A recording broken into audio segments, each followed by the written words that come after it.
Hi, this is W0TM, also known as Wotum. I don't often do a video, which means my view count is probably low. I hope someone else picks this up and makes it viral because I believe it is important. Unlike many on YouTube, I only do videos when something is really important, and I believe this is. Mandela Effect is real. I've known about it for a long time, been waiting for it, hoping that no one would attempt to do it. It's just called the Mandela Effect for reasons that you probably have already read. It could be called anything. It's more so merging of dimensions. As the few of you that have watched me on a regular basis,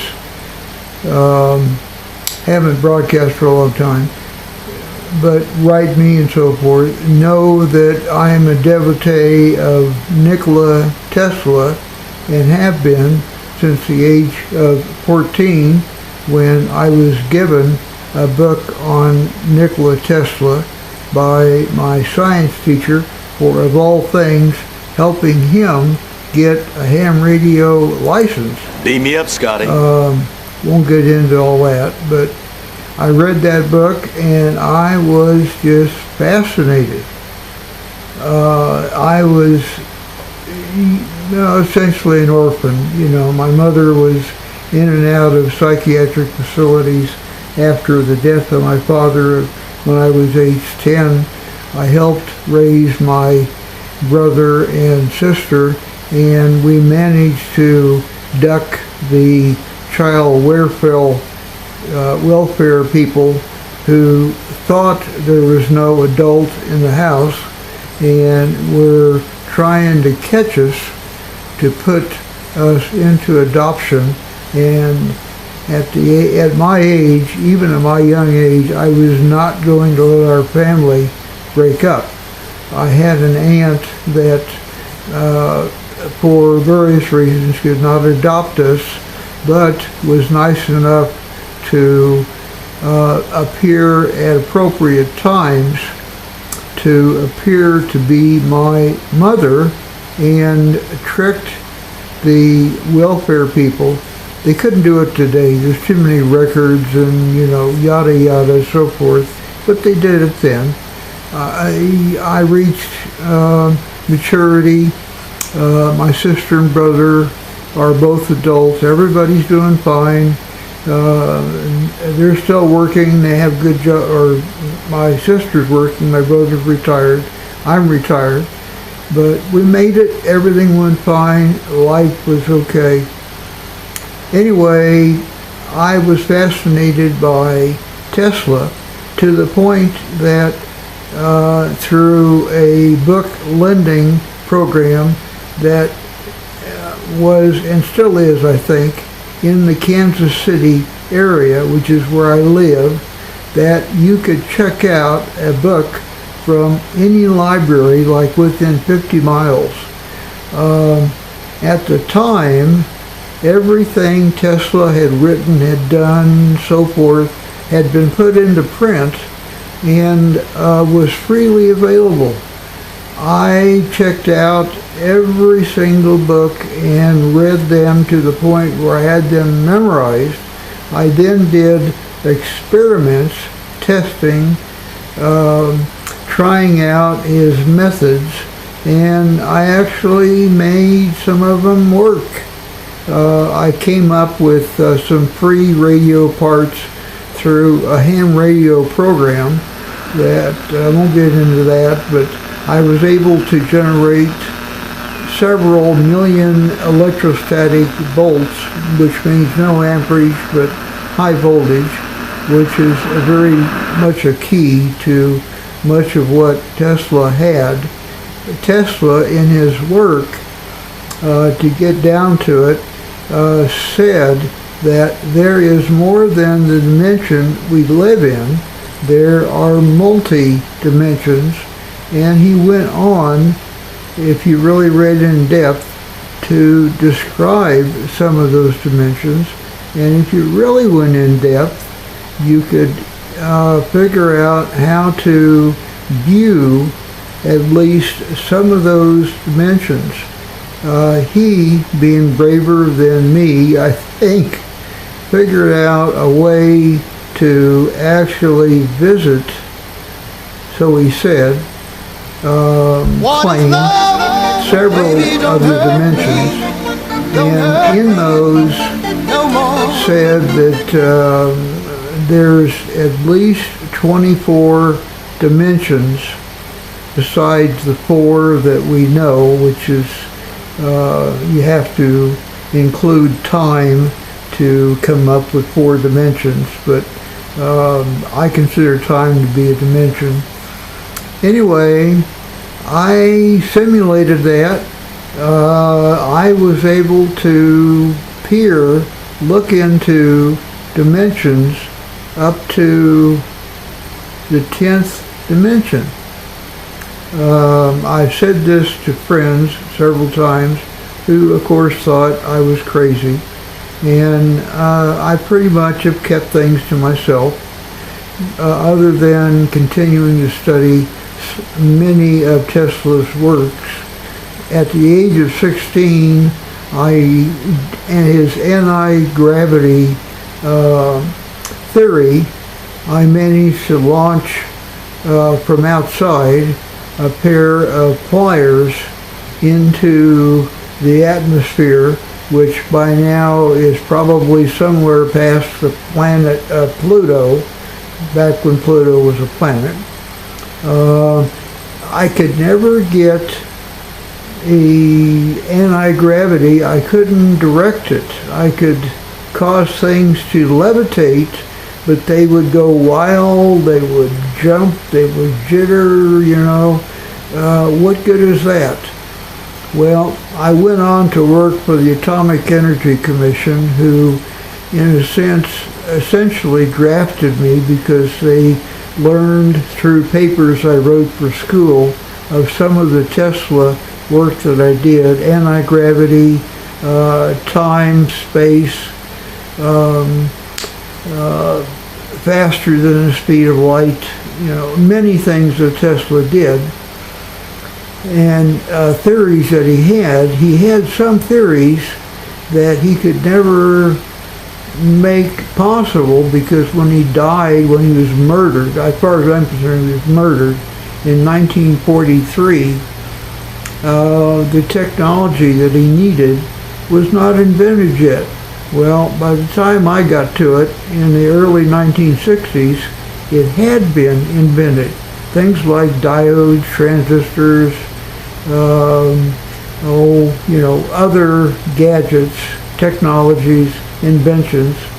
I was able to do inventions or prove theories that he could only guess at. I didn't pursue it much further, knowing that, what is the world? Even though I was only like 18, I thought, gee, if anti-gravity is given to the world, or free energy, like for instance, I had a motor that I kept running for 5 years with no power going into it until I turned it off. Moving things and, burning coal and oil and natural resources and so forth, all of that represents like 90% of the world's activity. It represents 90% of the fortunes, right down to the person that has $25 in the bank. All of those things, if we had true anti-gravity and had the ability with 3D, which is now coming up, true 3D to make anything we want at the push of a button, anything except for life, and that's being worked on, and I believe life is being created from nothing right now. I don't have proof of that, but that's dangerous. Anyway, where we are now is that Tesla said the dimension, we're the first dimension. We are number one. Tesla said that. He said number two is almost like us. It's almost a mirror. It's almost, like 99%. He went on to say, he talked about other dimensions, the fourth and fifth dimension. He didn't like too much because, I'll just say it, Satan, Beelzebub, Lucifer, whatever you want to call it, him, controls or has the fourth and fifth and maybe the sixth dimension. I have peered into those dimensions, and I definitely did not want to go into those dimensions. I peered into the seventh dimension, and it was a brilliant white light that filled the entire dimension. Tesla, in books, in writings that have supposedly been destroyed, you go to the Library of Congress and you look up those numbers, that a number of books, writings that Tesla did, which I have read. I won't tell you how I got to read them, but I did. I read them all, and I have a very good memory. I could almost recite what he wrote. He said, he considers the seventh dimension as being the dimension of God. I know this sounds crazy, but hey, the Mandela Effect sounds crazy. Eighth and ninth is just random, and I could find nothing above the 10th dimension, and in fact, Tesla said he had gone up to the 24th dimension and found that he couldn't find anything. And he said dimensions go far beyond that, but he stopped at number 24 because he couldn't find anything. And I couldn't find anything either. So why are there dimensions above the 9th dimension, which is the last one that has anything in it? Why is there anything in life? I don't know. You'll have to ask God why he created dimensions the way that he did. To Tesla, there was very adamant that it would not be smart to ever merge dimensions. He did say the first and second dimensions are so close that merging those two dimensions, which appears to be going on right now, could cause a lot of trouble, but would probably not end the world. Bringing in the third and our fourth dimension, beam me up, Scotty. The pure evil. You've read about things coming through Stargate and so forth that you really don't want to see. You don't want to. You don't want them in the world. Bringing in the third and fourth dimension would cause worldwide panic.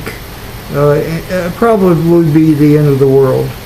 So what CERN, for whatever reason, the people doing CERN are all atheists, and they are apparently having some success merging the first and second dimension. Tesla also said that each dimension is more powerful than the dimension below it. So if a merge happens, the higher dimension takes over. Well, that's what's happening right now. When you look at your Bible, for instance, and you see word changes, and you see things like Berenstein Bears and Chick-a-Flick, logos and J.C. Penney, and there's been hundreds of examples of this Mandela Effect changing things, but so far nothing that is going to even hardly be noticed by most people. Of course, 98% of people are numb above, in my opinion, numb above the neck about called the New World Order, Illuminati, what's going on, so on and so forth. They just, if you try to bring it up, they just write you off as a total, that you're mentally unbalanced. So personally, I just keep quiet. I also know that letting loose Tesla technology in the world we have today, with so much fighting, country versus country, so forth. Unfortunately, the group Illuminati, New World Order, so forth, Bush family, Rothschilds, royal family, all of the 12 to 13 most powerful ones, put in Bush and Paraguay into Google and just read about it. See what you come up with. Put in things like transhuman. Put in things like, eternal life. Go to the website, www.2045.com. See what you think about it. Go to the website, immortalitybus.com. All those people believe that they're going to become immortal by becoming a transhuman, artificial intelligence, organic computer, long term. But coined by Ray Kurzweil, who used to be a friend of mine, and I used to do coding for him, but now he has sold out as far as I'm concerned, and he's interviewed on that 2045 website, and he told me one time he's an atheist and plans to live forever by becoming a machine. And he appears to be he's having success.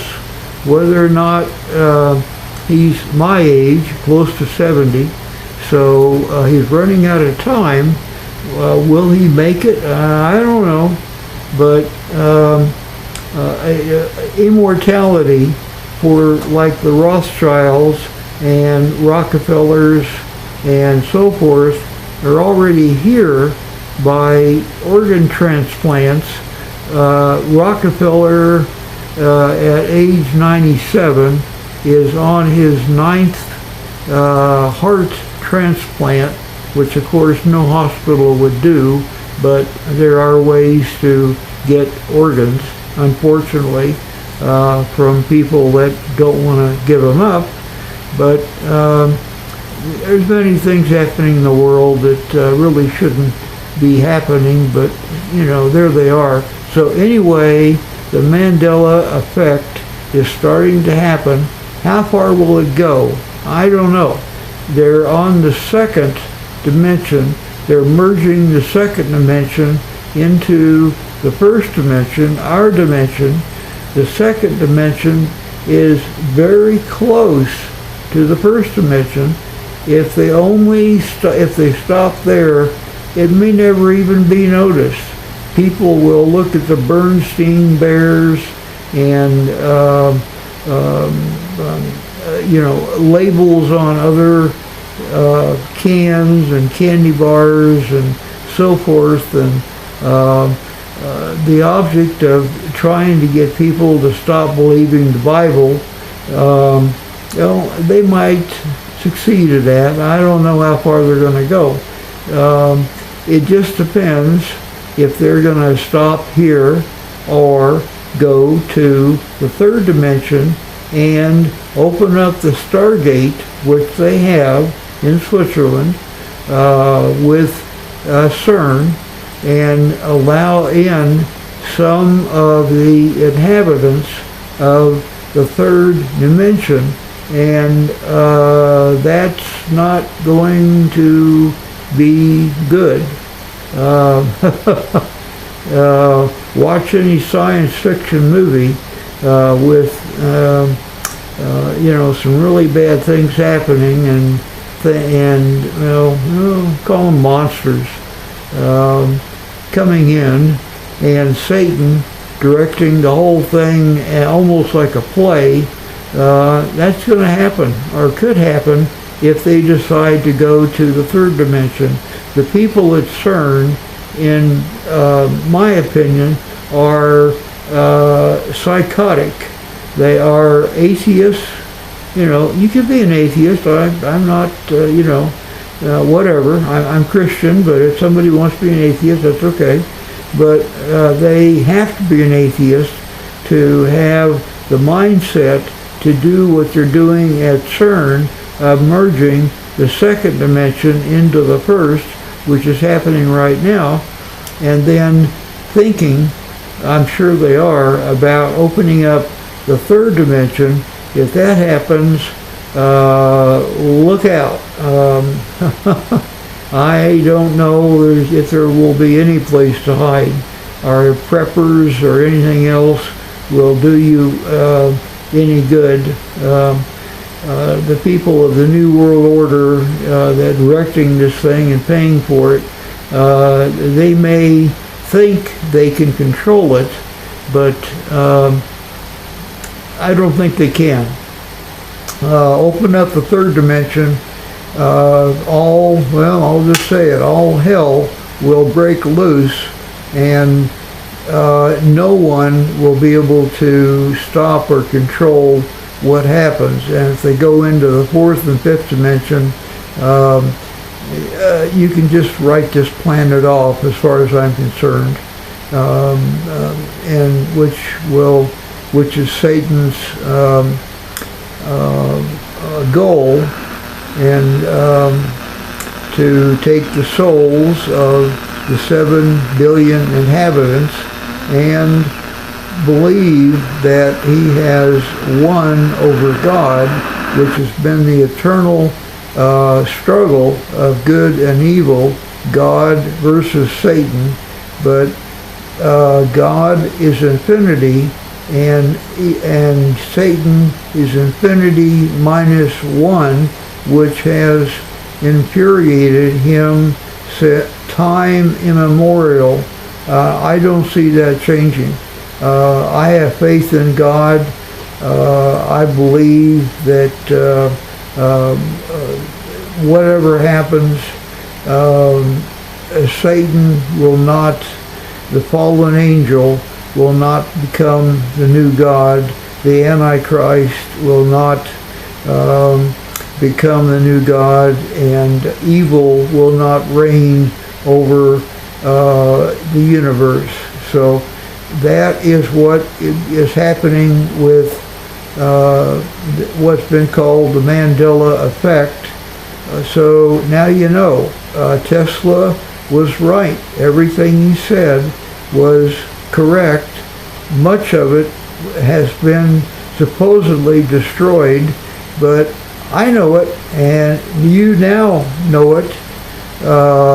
It's supposedly was destroyed. All the papers were supposedly destroyed in the fire that killed him and 24 innocent, other down on their luck inhabitants of a pay by the night cot type living in New York City, and how odd that all of the papers and notes from Tesla's very small apartment escaped and were in pristine condition when I read them in the basement of a locked, very well guarded facility many years later. But Tesla was left to die in that fire while his papers and everything else were taken. So obviously intentional. So this is W0TM signing off.